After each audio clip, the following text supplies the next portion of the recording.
اعوذ باللہ السمیع العلیم من الشیطان الرجیم من ہمزہ ونفخہ ونفثہ وَإِن يَتَفَرَّقَا يُغْنِ اللَّهُ كُلًّا مِّن سَعَتِهِ وَكَانَ اللَّهُ وَاسِعًا حَكِيمًا۔ وَإِن يَتَفَرَّقَا، اور اگر وہ دونوں الگ الگ ہو جائیں، يُغْنِ اللَّهُ كُلًّا مِّن سَعَتِهِ، اللہ تعالیٰ ان میں سے ہر ایک کو اپنی وسعت سے، اپنے فضل سے غنی کر دے گا، بے نیاز کر دے گا۔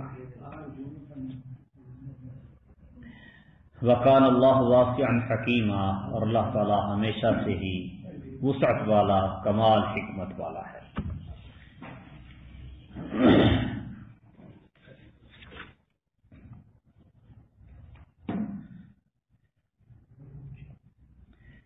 پیچھے عورتوں کے بارے میں بات چل رہی تھی کہ یہ لوگ آپ سے عورتوں کے بارے میں پوچھتے ہیں تو اللہ تعالیٰ تمہیں عورتوں کے بارے میں فتویٰ دیتا ہے۔ اب اس کا ایک طریقہ کار اللہ سبحانہ و تعالیٰ نے یہ بتایا کہ اگر کوئی عورت اپنے خامد سے ظلم و زیادتی یا بے رخی کا خوف رکھتی ہے تو وہ آپس میں صلح کر لیں، تو یہ ان کے لیے بہتر ہے۔ کسی نہ کسی طریقے سے کوئی صلح کی صورت نکال لیں۔ یہاں آیت نمبر 130 میں دوسری صورت اللہ تعالیٰ نے بیان کی ہے کہ وَإِن يَتَفَرَّقَا، کہ میاں بیوی کے درمیان صلح کی کوئی صورت باقی نہ رہے تو پھر اچھے طریقے سے دونوں جدا ہو جائیں، علیحدگی اختیار کر لیں، تو اللہ تعالیٰ دونوں کو اپنے فضل سے غنی کر دے گا، بے نیاز کر دے گا، مرد کو بھی اور عورت کو بھی۔ مرد کو کوئی دوسری بیوی مل جائے گی جو اسے پسند ہو، عورت کو کوئی دوسرا شوہر مل جائے گا جو اس کی ضرورتوں کا خیال رکھے، اس سے محبت رکھے۔ اس سے اسلام کے حکام کی حکمت، وسعت اور رحمت کا اندازہ ہوتا ہے۔ بعض مذاہب میں تو طلاق کو حرام سمجھا جاتا ہے کہ بس ایک مرتبہ جس عورت کے ساتھ مرد کا نکاح ہو گیا، اب مرد نے ساری زندگی اسی کے ساتھ اور عورت نے اسی مرد کے ساتھ گزارنی ہے۔ تو آپس میں وہ جتنے مرضی متنفر ہو جائیں، ان کی آپس میں نابنتی ہو، زندگی ان کی اجیرن ہو، جہنم کا نمونہ بن جائے، طلاق نہیں دے سکتے۔ بس پنجابی میں کہتے ہیں گل پہ آ ڈھول بجانا پڑتا ہے، وہ گلے میں پڑا ہوا ڈھول پیٹتے رہتے ہیں، بس ٹھیک ہے جی گل پہ گیا بجائی رکھو۔ اسلام نے ایسا نہیں کیا، بلکہ اسلام نے رشتہ ازدواج کا مقصد ہی بیان کیا ہے لیسکن الیہا، تاکہ سکون حاصل کرے۔ تو اگر سکون میسر نہیں ہے، آپس میں ذہنی ہم آہنگی نہیں ہے، آپس میں بنتی نہیں ہے، پریشانی ہے، تو پھر اچھے انداز میں دونوں جدائی اختیار کر لیں، علیحدگی اختیار کر لیں۔ مرد کو حق دیا ہے وہ طلاق دے کے نکاح کو ختم کر سکتا ہے، اور عورت کو حق دیا ہے کہ اگر مرد طلاق نہیں دیتا اور آپس میں بن نہیں رہی، کسی وجہ سے مرد طلاق دینے سے رک جاتا ہے، بس مثلا ایسا ہوتا ہے کہ مرد نے، اس طرح آج کل ہمارے ہاں چلتا ہے، وہ حق مہر بہت زیادہ لکھوا دیتے ہیں، پھر اسی طرح نکاح میں یہ شرط بھی رکھ دیتے ہیں کہ اگر اس نے طلاق دی تو اس کو اتنا تاوان دینا پڑے گا، اس طرح کی شرطیں بھی رکھ دیتے ہیں لوگ۔ تو اب وہ بنتی نہیں آپس میں، لیکن مرد وہ اپنا اتنا نقصان نہیں کرنا چاہتا، نہیں دیتا طلاق۔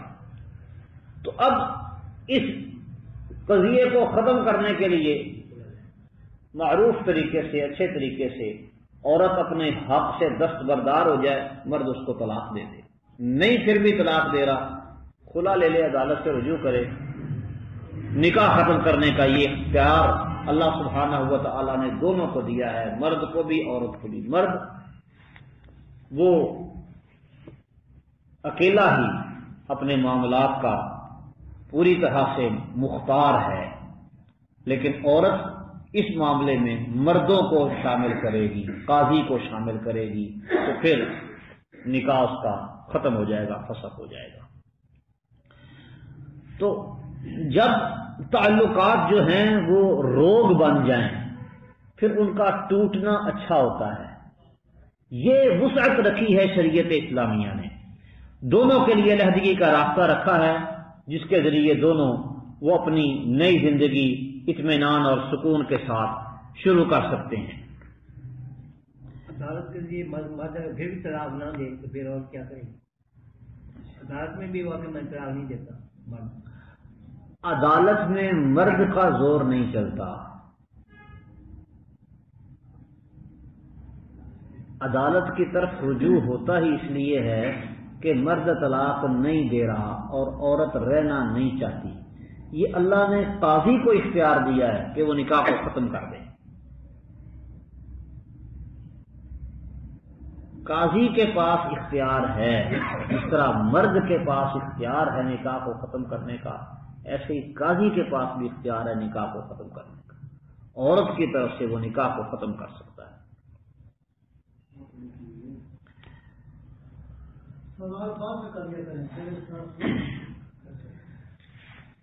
تو بہرحال یغنی اللہ کل من سعتی، اللہ تعالی ہر چیز ہر ایک کو اپنی رحمت سے وہ مستغنی کر دے گا، بے نیاز کر دے گا، اور اللہ تعالی واسع حکیمہ ہمیشہ سے ہی وسعت والا اور حکمت والا ہے۔ اب یہ نہ سمجھے کوئی کہ میرے ہاتھ میں کسی کا رزق ہے، یہ اللہ سبحانہ و تعالی کے ہاتھ میں ہے۔ اللہ تعالیٰ رزاق مطلق ہے، اس کے انتظامات انسانی وہ انتظامات جو ہیں وہ انسانی سمجھ سے بالا تر ہیں۔ انسانی عقل اور شعور اللہ تعالیٰ کے انتظامات کو نہیں سمجھ سکتی۔ اللہ تعالیٰ جیسے چاہتا ہے معاملات کو چلاتا ہے۔ وقال اللہ واسعا حکیما وللہ ما فی السماوات وما فی الارض، جو کچھ آسمانوں میں ہے اور جو زمین میں سب اللہ کے لیے ہے۔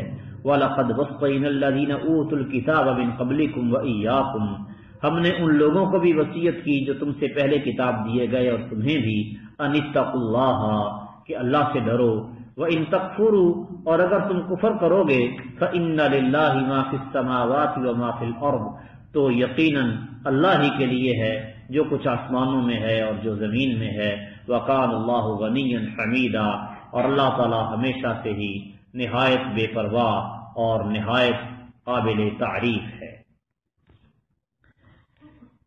یعنی زمین و آسمان کی ملک، حکومت اور بادشاہی اللہ سبحانہ و تعالی کے ہاتھ میں ہے۔ اللہ تعالیٰ بے پرواہ ہے، اللہ کو کسی کی کوئی پرواہ نہیں۔ اسی لیے ہم نے تم سے پہلے جن لوگوں پر کتاب نازل کی انہیں بھی حکم دیا اور تمہیں بھی یہی حکم دے رہے ہیں کہ اللہ سے ڈرو۔ رشتہ داریوں کے معاملے میں، تعلقات کے معاملے میں اللہ تعالیٰ سے ڈرتے رہو، کسی کے ساتھ ظلم و زیادتی نہ ہو۔ وَلِلَّهِ مَا فِي السَّمَاوَاتِ وَمَا فِي الْأَرْضِ، جو کچھ آسمانوں اور زمین میں ہے وہ سب کا سب اللہ ہی کے لیے ہے۔ وَكَفَى بِاللَّهِ وَكِيلًا، اور اللہ تعالیٰ ہی کافی ہے نہایت کارساز۔ تو اللہ سبحانہ و تعالی وہ اکیلا ہی وکیل ہے، کارساز ہے۔ مرد عورت ان دونوں کے درمیان اگر جدائی ہو جاتی ہے تو مرد کے لیے بھی اللہ کارساز ہے، عورت کے لیے بھی اللہ کارساز ہے۔ مرد کے رزق کا بندوبست کرنے والا، عورت کے رزق کا بندوبست کرنے والا اللہ تعالیٰ ہے۔ ان یشاء یذہبکم ایھا الناس، اے لوگو اگر وہ اللہ چاہے تو تمہیں لے جائے، وَيَأْتِ بِآخَرِينَ، اور دوسروں کو تمہاری جگہ لے آئے۔ وَكَانَ اللَّهُ عَلَى ذَلِكَ قَدِيرًا، اور اللہ تعالیٰ اس پر ہمیشہ سے ہی خوب قدرت رکھنے والا ہے۔ مطلب کہ اگر تم اللہ کا ڈر اور خوف اختیار نہ کرو، تقوی اختیار نہ کرو، تو یہ نہ بھولو کہ اللہ تعالیٰ اس بات پر قادر ہے کہ وہ تم سب کو فنا کر دے، ختم کر دے، اور تمہاری جگہ دوسری قوم لے آئے۔ اللہ سبحانہ و تعالیٰ فرماتے ہیں وَإِن تَتَوَلَّوْا يَسْتَبْدِلْ قَوْمًا غَيْرَكُمْ، اگر تم پھر جاؤ گے تو وہ تمہارے سوا دوسرے لوگوں کو لے آئے گا۔ ثُمَّ لَا يَكُونُوا أَمْثَالَكُمْ، پھر وہ تمہاری طرح کے نہیں ہوں گے۔ اگر تم پھر جاؤ گے تمہاری جگہ دوسرے آ جائیں گے، وہ تمہارے جیسے نہیں ہوں گے، تم سے بہتر ہوں گے۔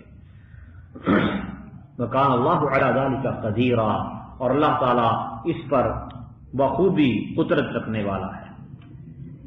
من کان یرید ثواب الدنیا فعند اللہ ثواب الدنیا والآخرہ، جو دنیا کا بدلہ چاہتا ہے تو سن لے کہ فعند اللہ ثواب الدنیا والآخرہ، دنیا اور آخرت کا بدلہ اللہ ہی کے پاس ہے۔ وکان اللہ سمیعا بصیرا، اور اللہ تعالیٰ ہمیشہ سے ہی سب کچھ سننے والا، سب کچھ دیکھنے والا ہے۔